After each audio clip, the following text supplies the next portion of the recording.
नमस्कार, दैनिक साथी में आपका स्वागत है। मैं हूं आपके साथ अमित विश्वकर्मा।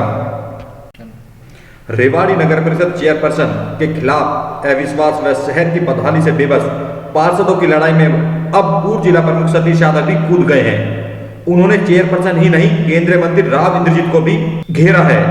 देखिए क्या कहते हैं पूर्व जिला प्रमुख सतीश यादव। आपके माध्यम से कई बार ये बात उठा चुका हूँ और पार्षद भी चुने हुए नुमाइंदे हमारे भाई हैं, वो भी उनको भी अपने वार्ड के प्रति उनकी जवाबदेही है, तो उनके भी सामने जो काम नहीं हो रहे वो भी आवाज़ उठा रहे और हम भी उनके साथ इस मामले में साथ खड़े हैं। सामने हैं निरंतर यहाँ एक घराना पिछले 50-60 साल से लगातार सत्ता में और लगातार से यहाँ 3 बार से गुड़गांव लोकसभा क्षेत्र से सांसद हैं और पिछले दिनों यहाँ रुक के भी गए।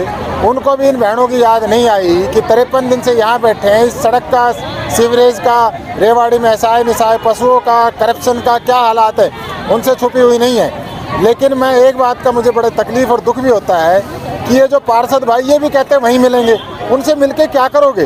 वो तो कराना ही नहीं चाहते, वही तो सबसे बड़े अवरोधक है इस इलाके के विकास में। सुनी गई मैंने कहा यही तो कह रहा हूँ कि जिनसे मिलोगे वही तो अवरोधक है, उनको जिस दिन हटा दोगे इलाका विकास में अपने आप सबसे अग्रणी हो जाएगा। यूं तो सबसे पहले सतीश यादव ने ही नगर परिषद चेयरपर्सन की ओर से 1 साल की उपलब्धि गिनाने के बाद शहर की बदहाली गिनवाते हुए कड़ा जवाब दिया था। लेकिन अब जिस तरह से उन्हें राव इंद्रजीत पर भी विकास अवरुद्ध करने के आरोप लगाए हैं, बड़े सवाल खड़े होते हैं। वहीं दूसरी ओर जिस तरह से शहर के 31 में से 22 पार्षद चेयरपर्सन के खिलाफ लामबंद हुए हैं, उससे अब शहरी सरकार की कुर्सी भी डगमगाने लगी है। अब आपको सुनाते हैं पार्षदों का दर्द। धीरज शर्मा, म्युनिसिपल काउंसिलर नॉमिनेटेड। आज जो नगर परिषद के साथी भाई पार्षदगण एकत्रित हुए हैं, हम सबका एक ही बात को लेके आपके माध्यम से इसको रखना चाहते हैं कि हम लोग जनता के मंत्री के नुमाइंदे हैं। ये इलेक्टेड है, मेरे को माननीय मंत्री महोदय राव इंद्रजीत सिंह ने नॉमिनेटेड किया है। भारत सरकार का, हरियाणा सरकार का एक ही नारा है, विकास। उस विकास के मुद्दे को लेके आज सब ये पार्षदगण 20-22 पार्षद जो भी इकट्ठे हुए, रेवाड़ी शहर में विकास नाम का कोई कार्य नहीं हो रहा।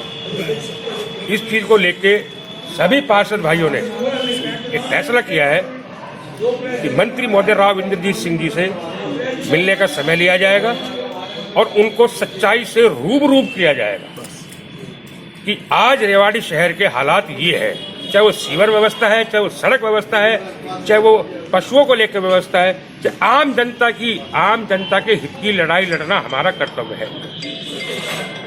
और हम जल्द से जल्द माननीय मंत्री महोदय से मीटिंग का समय ले रहे हैं। सभी पार्षद साथी भाई अपनी अपनी बात रखेंगे और हमें पूरी उम्मीद है कि हमारे सांसद महोदय हमारी बात को सुनेंगे और उसका हल निकालेंगे।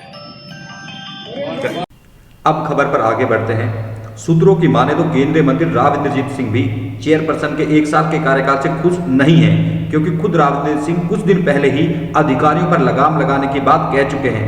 यहाँ यह बताना भी जरूरी है कि दिसंबर 2020 में हरियाणा में पहली बार नगर परिषद चेयरपर्सन का चुनाव सीधे जनता द्वारा किया गया था। इसका मतलब यह नहीं है कि वह मनमानी से कुर्सी पर जमे रह सकते हैं। जानकारों की माने तो 31 में से 24 पार्षद अविश्वास प्रस्ताव ला सकते हैं और कुर्सी भी जा सकती है। पार्षदों का अविश्वास स्पष्ट दिखाई दे रहा है, लेकिन जब तक राव का आशीर्वाद चेयरपर्सन पर बने रहेगा, कुर्सी भी टिकी रहेगी। अब देखना होगा कि आने वाले दिनों में केंद्रीय मंत्री राव इंद्रजीत व पार्षदों की मुलाकात के बीच क्या गुर खिलेगा।